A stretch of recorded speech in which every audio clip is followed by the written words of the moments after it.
네, 썰픽입니다. 먼저 3위입니다. 윤 정부 1기 내각 인선 완료. 오늘 나머지 2개의 장관 인선을 발표했습니다. 고용노동부 장관의 이정식 전 노사발전재단 사무총장을, 농림축산식품부 장관의 정황근 전 농촌진흥청장을 지명했는데요. 자, 이로써 차기 정부의 첫 번째 내각 인선이 마무리됐습니다. 2위 보시죠. 5월 초에 또 만나자.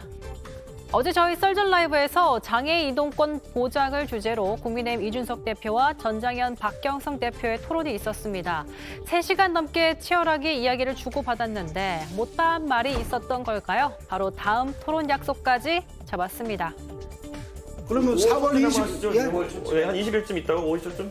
5월 초순에 무조건. 네, 5월 초순에. 5월 초순에. 그럼 약속하신 겁니다. 예, 알겠습니다. 계속 이야기해서 이 대표 이렇게 한 번 더 5월 초 토론으로 못을 박았는데요. 다음 달 2차 토론 저희도 잘 준비하고 있겠습니다. 마지막으로 1위 보시죠. 아빠 찬스. 정호영 보건복지부 장관 후보자 얘기입니다. 정 후보자가 경북대병원 부원장, 원장을 하는 동안 딸과 아들이 차례로 경북대 의대에 편입했습니다. 게다가 2 자녀가 경북대병원에서 같은 시기에 봉사활동을 했고 이 경력이 이른바 편입 스펙에 포함이 됐다는 건데요. 여기서 아버지가 도움을 줬냐라는 의혹이 나오고 있는 겁니다. 여기에 대해서 조국 전 법무부 장관, 정 후보자의 자녀들에 대해서도 생활기록부와 인턴 증명서를 수사, 조사, 취재할 거냐며 쏘아붙였습니다. 정 후보자, 특혜도 없고 사퇴도 없다라고 했습니다. 여러분이 픽한 오늘의 썰 무엇인가요? 예, 3개를 봤는데요. 하나씩 골라서 촌철살인을 부탁을 드리겠습니다. 먼저 김민식 교수님부터 하실래요? 예, 그 1위 아빠 찬스하고 3위 윤정부 1기 내각 인선 완료를 합쳐가지고 하겠습니다. 예. 오늘 2분의 이제 내각 후보자까지 발표를 해서 인선이 완료가 됐는데 아까 제가 모두에 말씀드린 것처럼 그 윤석열 당선인의 그 기본 원칙은 그거였대요. 이제 예전에 MB 때 나왔던 이야기입니다만 베스트 오브 베스트란 말을 하잖아요. 예. 그 최고 중에 최고를 골랐다. 그래서 능력과 검증된 실력 이걸 아마 최고의 원칙으로 삼았던 것 같고 그러다 보니까 각 분야에서 전문성과 능력이 입증된 사람 그리고 그 윤석열 당선인 측에서 이야기하는 검증의 기준이 상당히 문턱이 높습니다.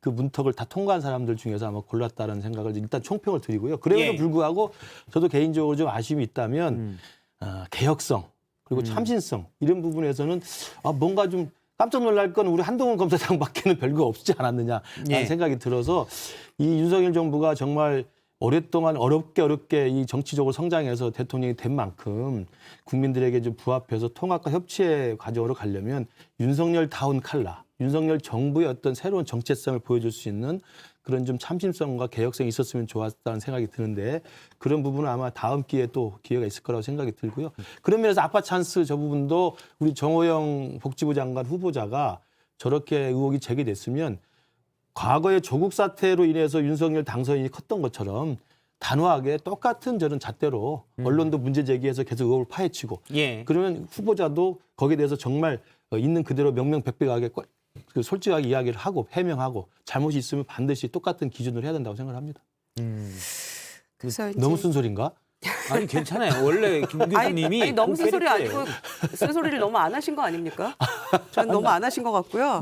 예. 일단 이 내각 인선 오늘까지 이제 완료가 됐는데 보니까 역시나 인수위 때 서호남 나왔지 않습니까? 그런데 이제 1차 내각 끝나고 나서 유경남, 60대 영남 남성 이런 얘기 나왔었고 오늘 지금 2분 추가됐는데 이분 고용노동부하고 그 농림부 장관 두 분 다 남성이시죠. 그리고 연령대도 다 역시 60대였어요. 그리고 역대 정권에서 심지어 군사 독재 정권 시절에도 기계적으로라도 균형을 맞추려고 한 부분들이 있었잖아요. 세대, 연령, 또 성별. 그게 이제 뜻하는 바는 배려와 또 국민 통합 이런 차원이었던 것인데 그래서 애써 그렇게 조금 균형을 맞추려고 노력했던 부분이 있는데 전혀 그런 게 보이지가 않습니다. 그리고 능력과 인품과 또 그 분야 최고의 에이스, 전문성 이런 얘기를 계속해서 하고 있는데 왜 하필이면 가장 전문적이고 가장 능력 있는 사람이 측근이고 동문이고 친구이고 이렇습니까? 그런 점에서 광주 전남에는 전문성 가진 인물이 하나도 없다는 것인지 한 명도 보이지가 않거든요. 이런 점에서 대선 선거운동 기간 동안에 광주에 들였던 그런 호남에 들였던 이준석 대표 하이도 신안까지 가서 예. 그런 모습을 생각해 보면 과연 이게 맞는 인사인가, 이게 국민 통합을 추구하는 이 당선인의 모습인가, 이런 점에서 굉장히 저는 부적절한 인사다 이런 생각이 들고요. 이 정호영 복지부 장관 후보자 같은 경우에는 지금 굉장히 부적절한 칼럼, 이것도 문제가 됐었고요. 여성과 관련해서, 출산과 관련해서 이런 것들 문제가 됐었는데, 심지어 이제 아들과 딸이 경북대 의대에 편입하는 과정도 굉장히 석연치 않잖아요. 자, 그러면 그 분야의 최고의 전문성을 가진 복지부 장관 후보자라고 얘기를 했는데, 그럼 검증은 어떻게 되는 거죠? 이런 부분들 부실 검증 아닌가요? 더군다나 조국 요것만 딱 장관하고 놓고 보면 어떻게 그렇죠. 보세요? 그러니까 딸하고 아들이 네. 정우영 후보자가 병원의 부원장, 경북대 병원의 원장일 원장 때 시절에. 차례로 경북대 의대에 편입을 했어요. 그렇죠. 그리고 특별 전형까지 예. 그 아들의 경우에는 2017년인가요? 들어갈 예. 때 특별 전형인데 대구 경북의 고등학교를 졸업한 사람이었다는 거죠. 그리고 서류 전형과 면접이었잖아요. 예. 그리고 그 아버지가 있는 그 병원에서 또 봉사활동도 했고 그게 점수에 반영이 됐다는 거죠. 근데 그게 아무런 적이 없다고 하더라도 이런 것들은 사실 이해 충돌 그렇죠. 우려가 있기 때문에 바로 그겁니다. 재척하고 회피하고 해야 되는 거 아닌가요? 그렇죠. 본인이 아무 문제가 그죠. 없었다. 이거는 뭐 절차상의 문제도 없고 특혜 네. 아니었다라고 본인은 주장하지만, 그래서 뭐 기자들이 사퇴하실 겁니까 이렇게 물었어요. 근데 네. 사퇴 의사 없다 이렇게 얘기를 했으면 그걸로 끝인가요? 이 부분은 누가 봐도 의아하잖아요. 이렇게 생각하면 저는 이제 조국 장관 사태 때 굉장히 저도 비판적인 사람이었습니다만 조국 장관이 이제 한두 마디 또 얘기를 했잖아요. 똑같이 할 거냐 이렇게. 억울하겠죠. 조국 장관 개인적인 입장만 놓고 본다면. 똑같이 해라, 똑같은 기준과 잣대로. 더군다나 그로 인하여 탄생한 윤석열 당선인이잖아요. 예. 그러니까 저는 이것만 봐도 이거 상당히 부실 검증이 아닌가. 그렇죠. 원래 우리가 이제 생각합니다. 백지 신탁 제도나 이런 것들이 있는 게 뭔가 무슨 뭐 불법이 명확히 보이진 않아도 우려가 있으면 사전 원천 차단하기 위해서 주식 백지 신탁을 고위공직자들 하게 만들잖아요. 그렇죠. 그런데 이제 본인이 병원장일 때 당연히 그 밑에 있는 의대 교수들이 병원장에게 잘 보여야 되는데 아들이 의대 편입을 신청했어요.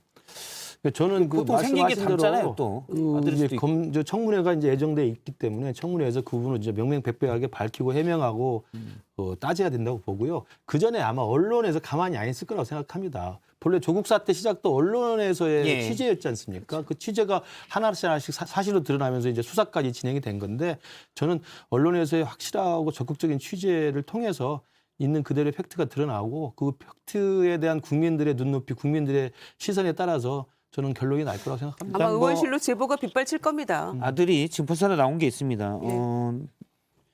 이게 이제 뉴스에 나온 얘기인데요.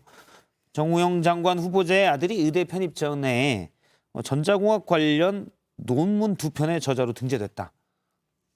전자공학도로서 성장할 수 있는 아들이 예. 어떻게 의대를 또 이렇게 그렇죠. 갔을까요? 뭐 전자공학 전문 용어 많이 나와서 제가 잘 모르겠는데 어쨌든 졸업 논문을 쓸 때 경북대 4학년 학부생이었는데 그 판박이- K시아급 판박이처럼 한국학술지 비슷한, 인용색인에 해당하는 그런데 논문에 등재됐다.